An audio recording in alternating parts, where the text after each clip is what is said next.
Hey, it's Kimberly Smith Austin, and I want to welcome you back to another episode of the Made to Inspire podcast. I am here today with my awesome and amazing co host, Misty Kerrigan. Hey, Misty. Hey, Kimberly, I have a hard subject for you. Are Oh, you ready? yes. Brrr. So we both train up and down the state of California, and past that too. But I've been in a lot of trainings lately, and I've heard a lot, and I'm sure you guys have too. I've been hearing a lot that we are in a deficit, and not just water, but we are in a leader deficit. Oh, yes. And that a lot of counties and a lot of companies are struggling with leaders, not bosses, if you will, but leaders. And I know we could spend hours, and truth be told, we have spent hours before the podcast just really talking about one of our favorite subjects. What is leaders? Yeah. Because how many courses are out there? How many courses have we taken? How many courses have we taught? But what is causing the deficit, and what can we do about it, especially in our businesses? Because even as a small business, we need community leaders. Even if you're a business of one, you need leaders. We need people to help guide people to our business, or even just in our communities. Yeah, I love that. You make a very good point about the deficit that we're experiencing. But let me say this, not only do we need leaders, we need to be the leader. If you're running a business, if you're running a home, you're running anything, you need to be a leader. And it starts with you, it starts with me. And so I think about that. And I know one of the terms that you've probably heard, which is conscious leadership. And one of those things that it comes to is really the philosophy and the approach that focuses on self-awareness, authenticity, responsibility. And when we think about today's marketplace and the multi-generational workplace that we see, leadership is hard. Mm. It's hard to find those leaders. I was training the other day, and a gentleman said something really amazing. He said, when a boss comes to give me feedback, I feel I have to get protected because I'm like, he's looking for me to do wrong. He's like, but when a leader comes to give me feedback, I know he wants what's best, or he or she wants what's best for me. So I dive face towards it, right? Like I'm running towards it. But in some of the businesses that we talk with, and a lot of trainings we do, are on like, how do you give each other feedback? How do you have crucial conversations, right? How do you help performance? And it really is, it goes down to communication. But that first level of communication is intent Yes. and perception. And Yes. just by having that, and I love how he said that is, when it's a person I don't feel has my best interest, I'm thinking they're trying to find what I'm doing wrong. When it's a leader that has my best interest, I'm excited to be better. That thought was pretty powerful. That is so good. And you know why? The first thing that I thought about, Missy, when you said that, is that this person is protecting him or herself, depending on who's coming, which leader is approaching them. And one of the things I think about is the important nature of trust and building those relationships. Because if I know that you have my best interest in heart and you are a proficient leader and not just a manager, I know that I don't have to put my walls up.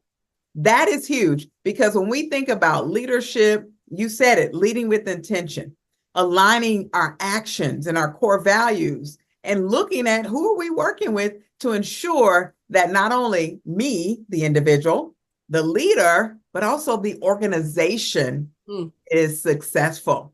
This is a win-win thing that we're talking about here today. So if you want to see your organization thrive, if you want to see your workplace, your staff, your team thrive, and if you want to personally thrive yourself, make sure you stay tuned, grab your notepad, take a listen, because today we're talking about it.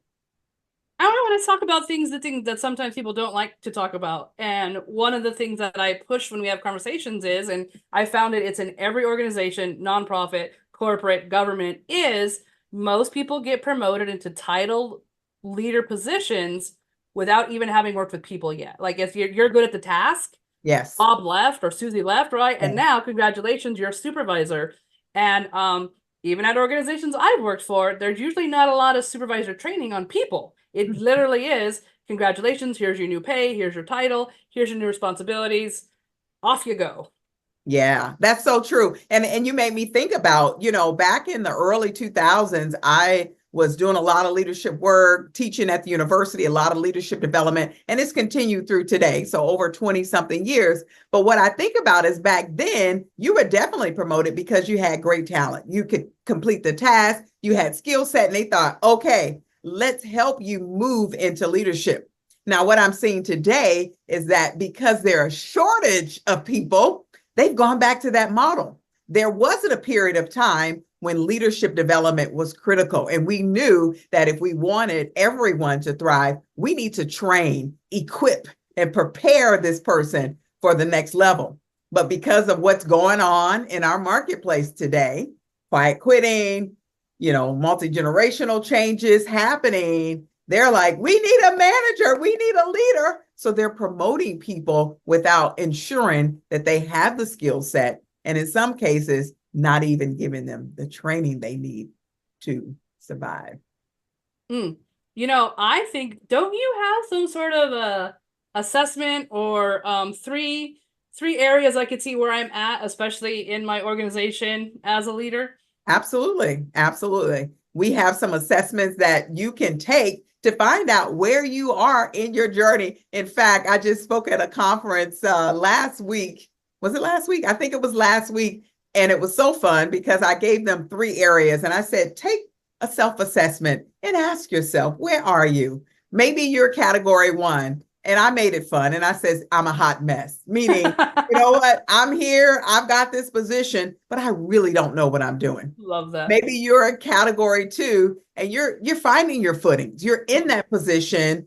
You're learning more about it and you're developing. You're hungry and you're saying, I want more. And then category 3 says, you know what? I've got this. I've been there, done that. I have a t-shirt. I'm developing team members. I'm developing myself, and I'm ready to keep going to that next level. So I don't know where you are in your personal leadership, whether it's individual, organizational, but I think we always have to take that step back and assess, where are we and what do we need to take us to that next level? It's so funny. And like I've been in leadership, let's see, over 22 years, responsible for others, right? Not just a title position. But these last few weeks, it seems like when something's wrong, like not a line, a lot's going off. And so I could coast for a lot of times. I have like really great coordinators and I check in and I like the ship's going this way, everyone steer it, right? And then now by the last 3 weeks, we've been noticing the middle management is struggling a little bit with soft skills. Yeah. And motivating and influencing and engaging and being more upset in the realm like, well, I am the supervisor, why aren't they doing what I say? Sure. And so when I had that first conversation, and it reminded me of your saying like hot mess, I got this. But I think for me as a leader, because I've been so long in leader positions, I forget that I still have to develop myself Yes. and others, no matter if you've been 5 years, 10 years, 20 years. And so we created a model to be able, no matter if you're brand new, today's my first day, I just got my badge, That's right. or, I've been driving the ship for quite a while, we could find ourselves at any time in any of these 3 levels. So we went from hot mess, figuring out I got this, to we'll share the new 3 we created, but it's the same thing. You take the quiz of which 3 are you in, and then now we're going to give you some solutions based upon these 3. Absolutely. And so let us give you these titles. Envision, that's that first one. I'm just getting started. The second one is I'm evolving. So it's evolve. And the last one is I'm elevating. And when you think about that, we're going to break those 3 down so you can really assess where you are. And our hope is at the end of this show, we're going to give you some tools to help you do just that, whether it's for you personally as a leader or your team in the developmental stage. So think about this. Envision. Hot mess. I don't know what I'm doing, but you know what? I just got this promotion and I'm excited because I'm the new leader on the block. I'm the new kid on the block. But we know in that stage, there has to be direction and guidance. Now, Missy, you mentioned the guy who came and said, depending on who's approaching, he puts the wall up or not. Mm. And when you're in this envision state, it's critical that you're working with someone who truly, truly wants to see you succeed. But the reality is, we work in a workplace that that's not always the case. And when that's the case, we almost have to take it under our own hands, in our own control. There's an expression that says, if you're not learning, you're dying. Mm. If you're not learning, you're dying. And so, regardless of what this person who's responsible for your development does, you have to take the responsibility yourself. And that's the whole concept of conscious leadership. You're intentional, you're being responsible about how you grow personally and professionally. Now, you know that they put you into this role with the vision of you helping other people succeed. But if you don't know what you're doing, how can you help others? That's why taking those steps to keep growing, taking those steps to develop your sense of responsibility and understanding what it takes to be a leader is going to be critical. That's what envisioning looks like. Now, Misty, I know you have something to add to that. You're gonna love me and be so impressed. I have the 3 L's. Yes. Of envision. I'm gonna drop them for you, and then you could grade me on this. Cause I know you're usually the one with the literal, like the L's and the T's, and all right. So the 3 L's when you're just into envisioning is listen, learn, lean in. Woo! So I'm gonna break that down. Listen is you first got the title is observe, talk to people, what's working, what's not. Sometimes new leaders come in and they want to change everything, and any state of change in humans makes humans nervous. Any state of change, whether even if it's better for us, we push back biologically. So if there's a new change, meaning you're the leader, it's good to come in and learn everything. Even if it's the same environment you've been working in, learn in your new eyes, learn in your supervisor eyes, right? So as you're listening to what's going on, you're observing what's going on, you're talking to everyone, you're learning the norms, you're learning the culture, you're learning the goods and the bads and the uglies. Then lean in slowly and start small. Even environmentally, we've come in and trained someone, like brand new leader comes in, changes the whole office, it throws everyone off. Lean in means change some small stuff. That's right. Talk to people, empower them, and then you could just start to step with that. Because what's happening is, usually as a new leader, you're learning so much, especially about people. And a lot of times you come from having equals that are friends, and now you're above them. We have whole courses that just to do like, okay, I'm a friend, now I'm in charge. How is that transition? And what do I do? So there's so much is that we don't want the new leader to feel overwhelmed, and it starts to, as you talked about earlier, focus on myself. These are small things we could do in the environment while we're developing and focusing on ourselves. I love that. Love that, Misty. You killed it. So it's listen, learn, and lean in. And when I think about that, I just want to add a resource that talks about the first 90 days.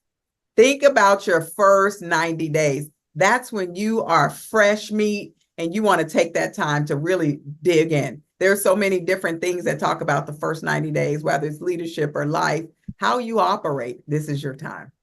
That's good, Misty. Love it. So the next one is evolve. Evolve. And I want you to imagine this. You are now in your position as a leader. You're now staff working with you. Now, notice I didn't say for you. I'm the kind of leader that I don't believe anyone works for me. They work with me and we work together. We're a team because together everyone achieves more. It is not I. There is no I in the process, right? And so when you think about the evolution stage, that simply means this is further growth, further development. This is when you're getting your systems in place. You're developing structure at that next level, and you're really working with your team in a way that you're vibing and you're connecting. You know, I think about from not knowing to now I know a little bit more, and I'm more equipped as a leader to perform. I'm more equipped as a leader to advise. I'm more equipped as a leader to really make an impact in my organization. And in this evolution phase, this is not just, we don't take it lightly. We take it quite seriously because we know the future of the organization depends on the work that I'm doing with my collective team. Together, we can do this. We can achieve this. Mm. It makes me think of, I've been at Oak Grove for 23 years now, and I sat in a leadership position within the first 2 years.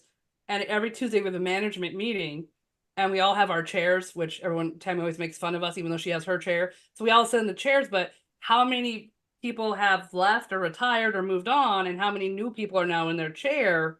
And I'm getting ready to leave my chair to someone. And so it's, if you're that leader that has structured everything, anyone could sit in your chair and the organization can be successful. Because what we've learned, what I had to learn, was it wasn't about me, it was about we, and it was the structures and the things I put in place, not me being everything. So that's a great Ooh, point. Like, I think you learn that in the evolution of, wow, people are starting to listen to me. We're starting to get some really great progress, but how do I now take me out of it? It's kind of ironic. How do I move from me to we, and just making sure that I'm keeping the standards? It's almost like parenting, that's right? Like, at a certain part, you quit feeding them and you teach them and you hope they eat the vegetables. Mm-hmm. You know, it's that old analogy, you know, I forgot it just that quick. You don't give the man the fish, you teach them how to fish. Did that work? I don't know. But that's what came to mind. And so that was so weird. But yes, that's it. And I like this too, because I think it's a great positioning for a leader, because this is where you start to get into flow.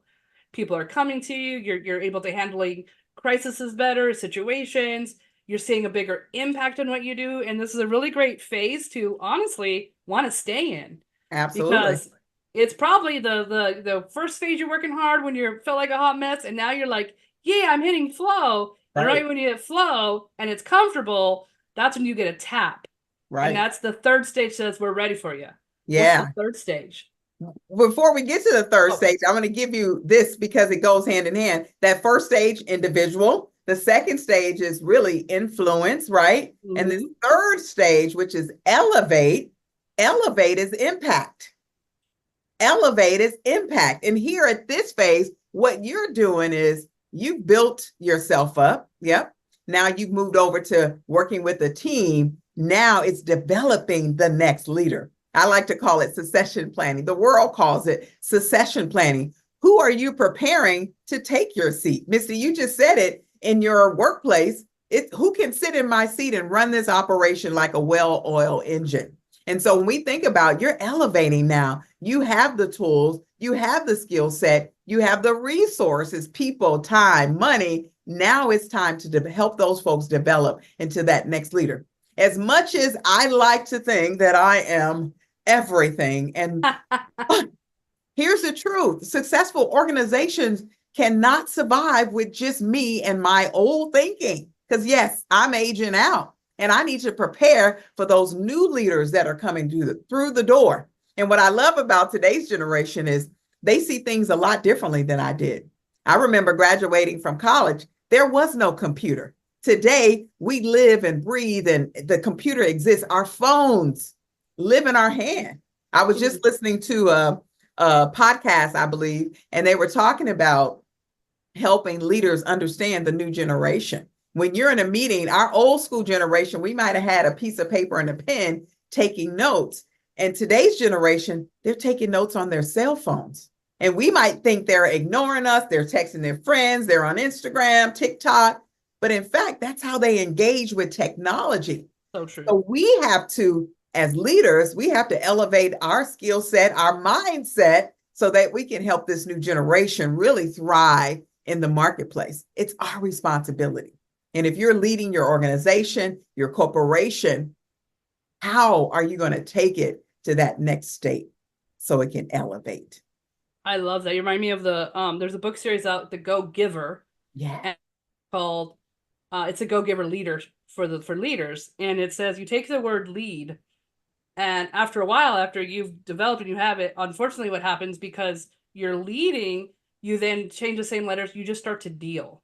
That's You good. can't outgrow yourself. So what happens in some companies is the company doesn't grow past the leader. So the leader has to move on or develop and get new people in, because the new generations has see things we can't. And so if you're that leader now where you're just kind of dealing with things instead of creating, it's time to start to bring up other leaders. Maybe you need them in different positions or to alongside you, or at least get that counsel in to be able to help the organization continue to be sustainable and grow. Because if you're growing, you're not growing, you're dying, right? And Yes. so it's that, sometimes it's that tap on the shoulder to leaders to be like, it's time, you've done great, but now it's time to duplicate. Yes, yes. You just made me think about a story in the early 90s when I was working at a corporation and I was the young person in the department. And you see this energy that I have right now, it was probably the same, if not even more back then. And I remember getting some resentment from some of the older, more senior, more tenured folks in the department because I was hungry. I wanted more and I was striving, and they would get so frustrated with me. And I remember the director of the department said, well, none of these other people are doing this. And I says, but we're talking about change and growth. And matter of fact, I was in the change management department, by the way. I said, we're Ironic. talking about change and growth.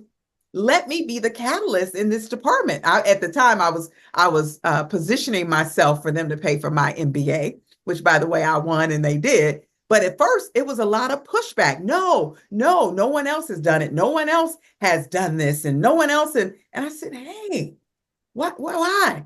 I was the young kid, and now today, the young kid on the block is even eyesight experiences are so different than what I had when I was that age. So we have to be willing to, in some ways, step aside so we can elevate. There's You know, growth. there's in the book that we both are enjoying, or we found out today, we're both reading Full Potential or Find Your Potential, that some organizations are bold enough to let go of the like that ladder of exec, senior exec, and and they still have the ladder, but they have this like crisscross. So instead of the down ladder, you think about it as a ball where a new person has access to a leader, and no one feels threatened by that because that's how you get ideas faster or how you move business faster. We're at a speed in business where we can't keep up with Yeah. AI and everything happening. So as much as we have that communication, like think about a ball instead of the ladder, then you're going to be able to be more sustainable as a company. And part of that comes from the leaders being humble enough to hear at any level a great idea and not feel threatened, or that's how we always done it, like you had to go through. Yes. That, and where Yes. that new person on like you doesn't feel they're fighting the whole time, but they could really feel they're contributing the whole time. Love that. So true. So when you think about conscious leadership, right, it's being mindful of number one, yourself. I think number two, the impact you have on others and the overall environment of the workplace, of your operation, of your business. And your mission should be to create a positive, inclusive, sustainable culture that helps everyone thrive. Everyone thrive. But it takes time. Grace in time. I love how you say that. And even as a leader developing other leaders, I sometimes have to take my attitude and put it aside to realize that they're just not where they need to be, and what is my role to help develop them to get there. That's right. Even though in the moment I want to scream. Yeah, I know. I know. And you know what? If you step back and say, you know what? It's an honor. It's an honor that I've been entrusted with this individual's growth and development. Not 100% of it because they have to take a part in it, but I've been given this opportunity to help them grow. Change our mindset, change our framework, our vision, our sight, our viewpoint, and it'll help everyone succeed. So, as you can see, there is something out there for everyone, something out there. Now go get it.